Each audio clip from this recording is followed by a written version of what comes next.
CNN, Tiger King star Carole Baskin is purring like a bobcat rolling in catnip after launching her own cryptocurrency.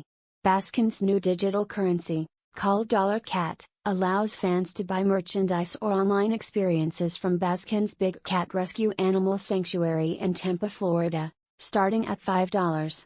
Baskin tweeted about the new currency, and also posted a statement on the Big Cat Rescue website. "I'm investigating cryptocurrencies because I am concerned about the volume of US dollars that are being printed and distributed with nothing to back them up," read the statement. It continued, "Our new Dollar Cat coin is not a currency for investment," she added, "but rather is a currency of our fans to show their love for the cats."